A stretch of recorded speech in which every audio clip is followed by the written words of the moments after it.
chào mừng mọi người đã quay trở lại với AsianA. Lại là mình Alice đây. Và nếu như mọi người có theo dõi tựa game tên là Cyborg trong thời gian vừa qua thì mọi người chắc hẳn cũng đã biết được một cái thông tin, đó chính là vào ngày 22 tháng 2, tức là vào tuần sau á, thì game sẽ cho ra mắt bản game chính thức luôn. Cho nên là trong video ngày hôm nay thì Alice sẽ hướng dẫn cho mọi người về cái gameplay cơ bản của game Cyborg, cũng như là giới thiệu sơ cho mọi người về cái giao diện của game như thế nào. Hy vọng là mọi người sẽ có được một cái hành trang kỹ năng cơ bản để mà có thể trải nghiệm được bản chính thức game Cyborg này một cách nhanh chóng và trọn vẹn nhất ha. Và mọi người cũng xin lưu ý thì cái bản mà sắp tới Alice cho mọi người xem á là một cái bản alpha test của Cyborg thôi, cho nên là nó sẽ có những cái thay đổi về giao diện cũng như là về đồ họa khi mà bản chính thức nó được ra mắt. Nhưng mà theo Alice biết thì nó cũng không có thay đổi gì nhiều lắm đâu, cho nên là mọi người cứ trải nghiệm cái bản alpha test này là mọi người cũng có thể đủ tự tin để mà chơi cái bản chính thức rồi ha. Rồi bây giờ Alice sẽ đi hướng dẫn cho các bạn tất tần tật về gameplay của Cyborg từ A đến Z luôn nha. Let's go! Đây sẽ là giao diện khi mà bạn vừa mới đăng nhập vào game thành công, nó sẽ hiện lên như thế này ha. Thì đây là cái chỗ thanh energy, tức là mỗi ngày bạn sẽ được nhận 100 energy, và đối với mỗi một trận đấu 3v3 thì bạn sẽ tốn hết 3 năng lượng, tức là một con Cyborg nó sẽ tốn của bạn 1 năng lượng ha. Thì sau này khi mà có nhiều chế độ mới mở ra như là đấu 5 năm á, thì một trận nó sẽ tốn của bạn là 5 năng lượng nha. Và cái thanh energy này nó sẽ reset mỗi ngày lúc 7 giờ sáng theo giờ Việt Nam, tức là 0 giờ 00 phút theo giờ UTC á. Rồi, còn bên đây là cái thanh batteries. Thì cái thanh batteries này nó chứa cái lượng pin, tức là cái token CPT mà bạn thu thập được qua mỗi một cái trận đấu hoặc là bạn luyện tập mà bạn có được ha. Rồi, chỗ này là my team, thì đây là đội hình hiện tại mà bạn đang sử dụng để mà thi đấu. Rồi, còn bên này là cái exhibition 3 vs 3, là cái chế độ thi đấu 3-3. Rồi, tiếp theo ở dưới đây là cái collection. Rồi, cái collection này là một cái bộ sưu tập NFT của bạn, là những cái con Cyborg mà bạn đang sở hữu á nha.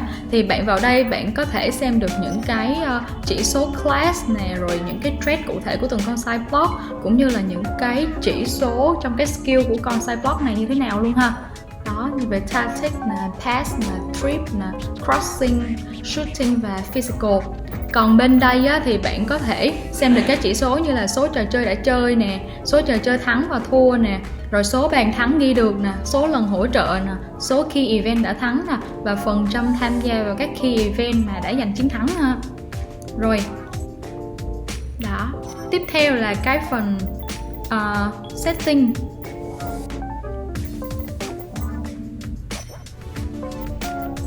Setting này là bạn có thể cài đặt cho cái âm lượng nhạc nó lớn hay là nó nhỏ. Đó, rồi bạn cũng có thể là chỉnh cái FX cho nó mở hoặc là nó tắt, đây là những cái hiệu ứng ở trong game đó ha. Rồi quit sẽ là thoát khỏi trò chơi. Rồi vậy thôi. Tiếp theo chúng ta sẽ đi chơi thử một cái ván xem là nó sẽ như thế nào nha.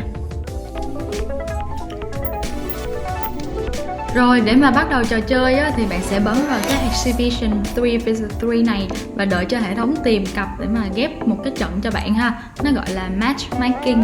Thì mình có hai cái tip nho nhỏ trong lúc cái matchmaking này, đó chính là nếu như mà cái matchmaking nó quá lâu á, khoảng tầm trên 20 giây á, thì các bạn nên cancel và tìm một cái trận mới, tìm lại một cái trận mới. Vì trong phần document á, nếu như mà các bạn đọc kỹ á, thì nó có một cái đoạn ghi là for every 15 seconds of searching, the user's skill sum pairing range increased by 50. This range is limited from 100 skill sum to 300 skill sum. Tức là đối với mỗi một cái 15 giây tìm kiếm á, thì phạm vi ghép nối tổng kỹ năng so với đội bạn sẽ tăng thêm 50. Và phạm vi này sẽ được giới hạn từ 100 điểm tổng kỹ năng đến 300 điểm tổng kỹ năng lận. Tức là nếu như mà cái hệ thống không tìm được cái đội đấu mà kiểu có thông số gần bằng với lại cái đội của bạn á, thì nó có thể sẽ match bạn với lại một cái đội có cái thông số cao hơn rất là nhiều. Ví dụ như là đội bạn là Platinum đi, nhưng mà bạn phải match với một cái đội toàn là Legendary chẳng hạn. Đó, thì nếu như mà bạn đợi matchmaking quá lâu á, thì các bạn nên hủy, nên cancel và quay lại menu chính và bấm vào cái Exhibition 3 vs 3 để mà tìm lại cái trận mới ha. Rồi, ngay khi mà các bạn vừa tìm được một cái đội nào đó, khi mà nó vừa match được với một cái đội nào đó, thì các bạn hãy nhanh mắt click sơ qua xem là cái đội hình ở bên đội đối thủ á, là thuộc cái class nào và nó có những cái trait nào mà kiểu đặc biệt, kiểu như rare hay là super rare hay không. Đó.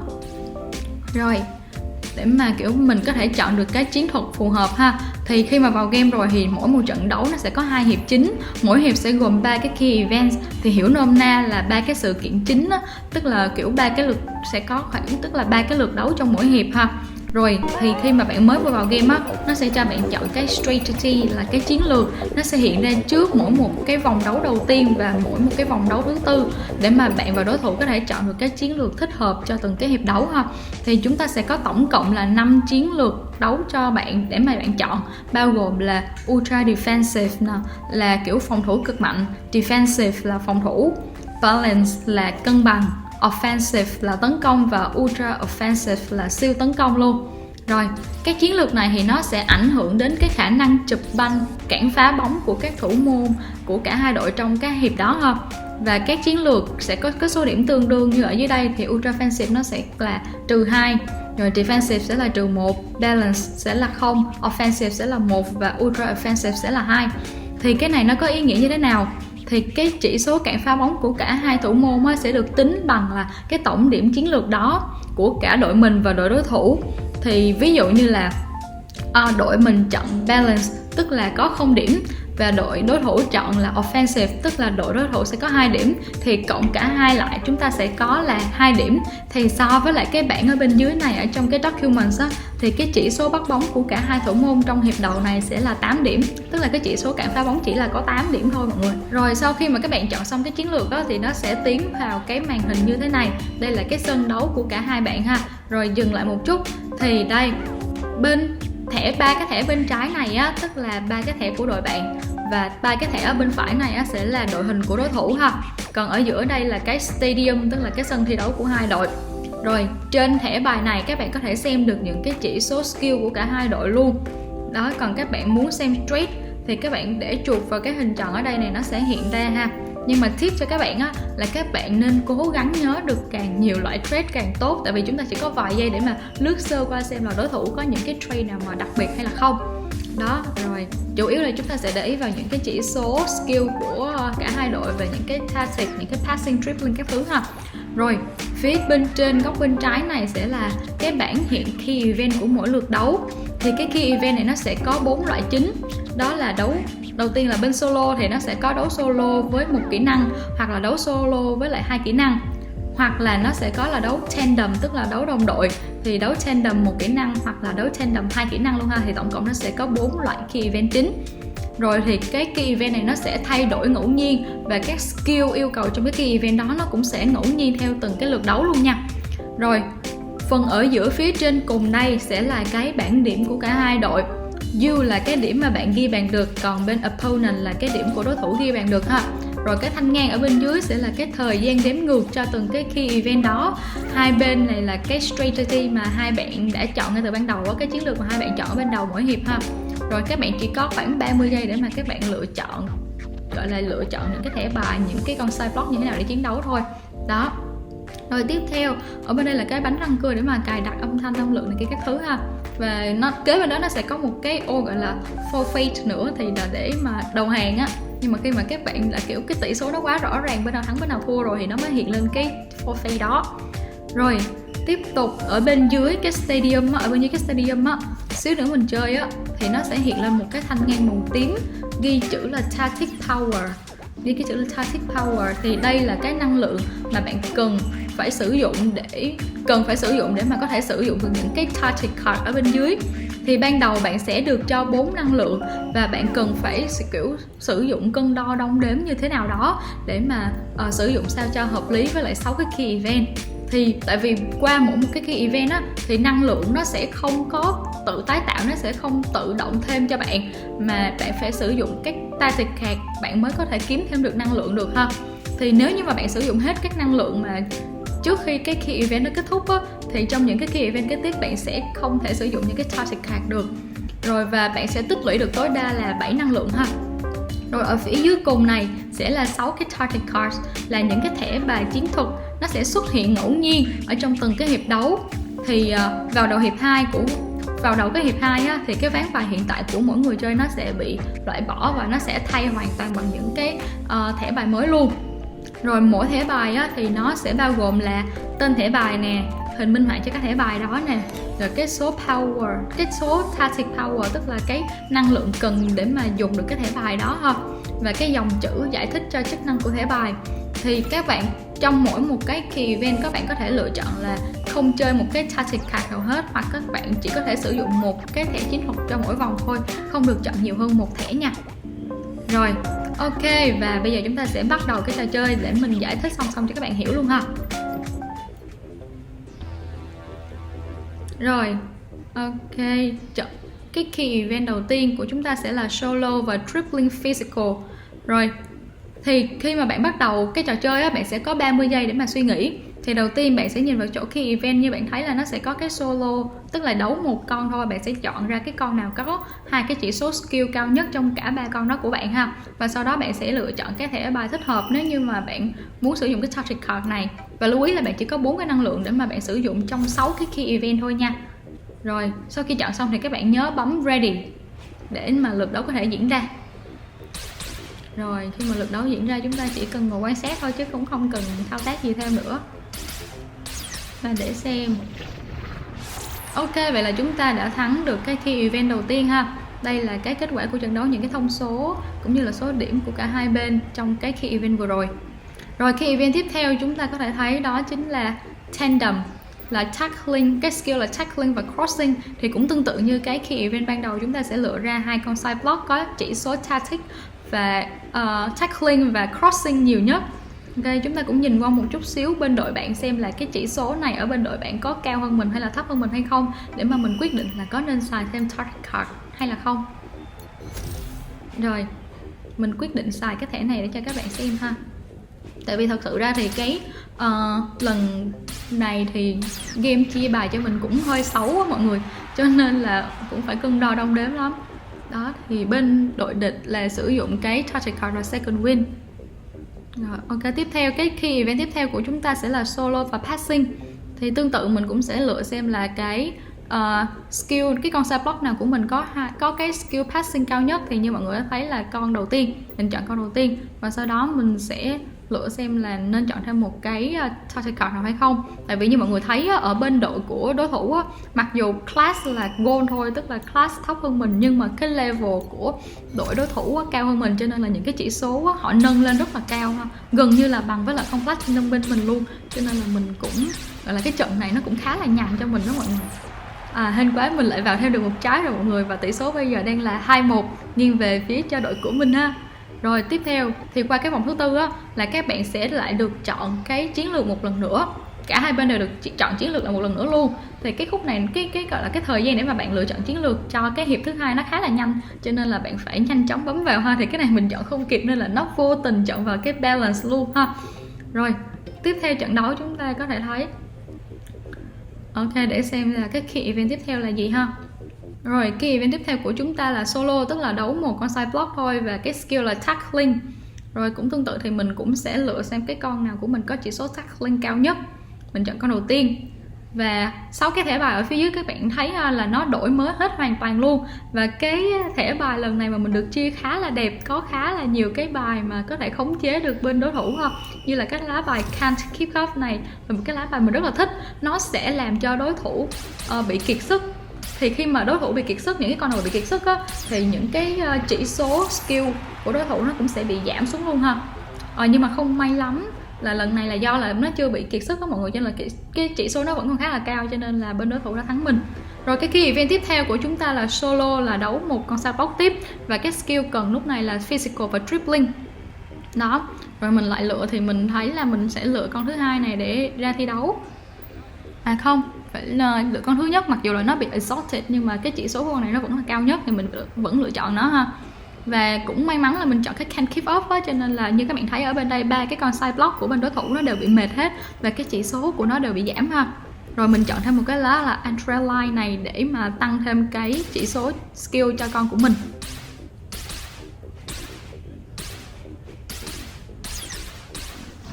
Ây da, lại bị vào rồi mọi người. Tỷ số bây giờ đang là 2-3, cực kỳ căng thẳng. Cái vòng đấu này cực kỳ căng thẳng luôn mọi người. Rồi cái event tiếp theo là solo và cross, và cái skill là crossing. Thì hiện tại là mình chỉ còn lại 2 năng lượng thôi mọi người, nhưng mà đây là vòng đấu cuối cùng rồi cho nên là mình sẽ sử dụng tactic card luôn để mà boost cái chỉ số skill của mình lên được cao nhất.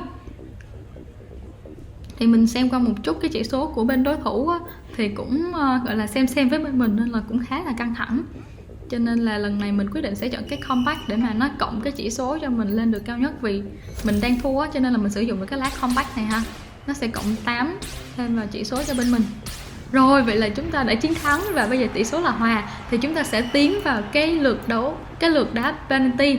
Thì cái lượt đá penalty này rất đơn giản mọi người, tức là mình sẽ đoán xem là bên đội địch sẽ đá bên nào và mình sẽ chụp ở bên đó. Tức là mình nói chung là gọi là cũng hên xui một chút xíu á, tức là lựa vào cái kỹ năng phán đoán của mọi người xem là mọi người phán đoán có đúng hay là không. Nó chỉ có 3 lựa chọn cho mọi người là chọn là bắt bên trái, bắt bên phải hoặc là bắt ở giữa.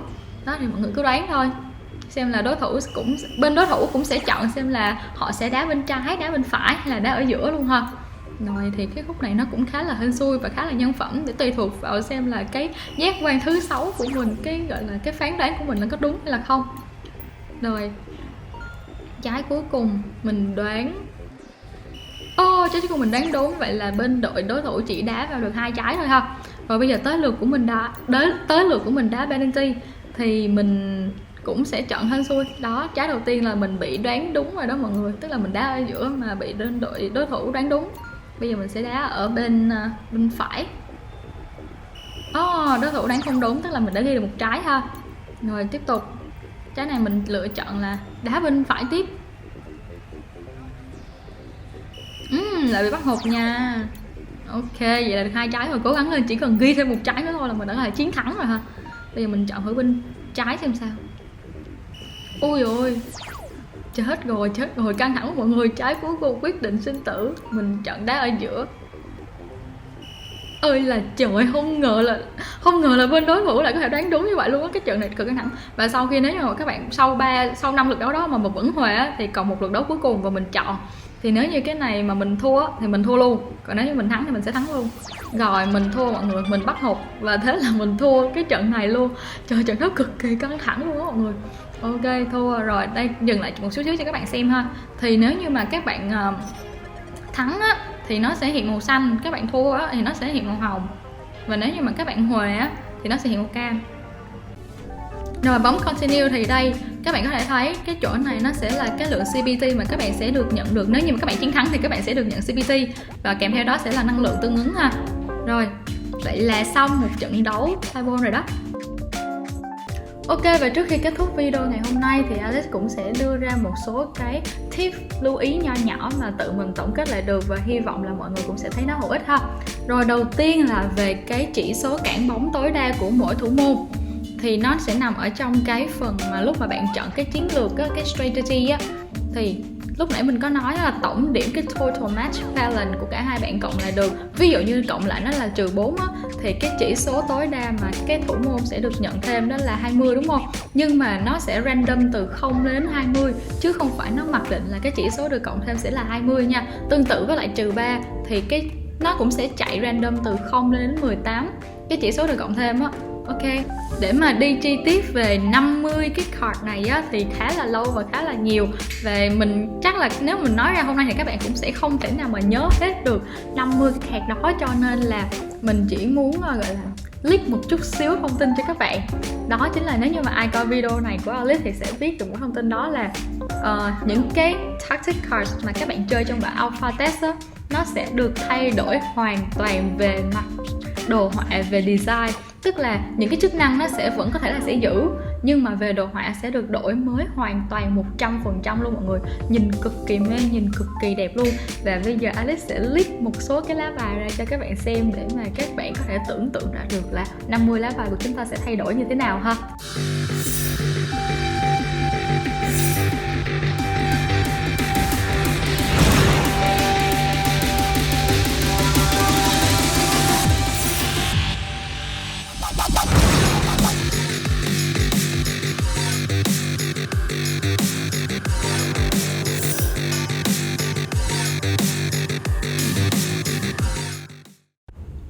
Ok, Ok, và Alice hy vọng là khi mà mọi người đã xem hết cái video này rồi, xem đến đây rồi thì mọi người cũng đã phần nào hiểu được cái gameplay cơ bản của Cyborg như thế nào ha. Và Alice cũng sẽ xin nhắc lại một chút xíu về cái chương trình Scholarship của HNA nha. Thì hiện tại HNA vẫn đang mở form đăng ký, vẫn đang tuyển thêm các bạn Scholar cho chương trình Cyborg Scholarship của tụi mình. Cho nên là bạn nào thích thú với tựa game này, muốn chơi game này và có nhiều thời gian rảnh thì mọi người hãy cứ mạnh dạn đăng ký ngay trong cái form mà Alice sẽ để link ở bên dưới phần description cho các bạn nha.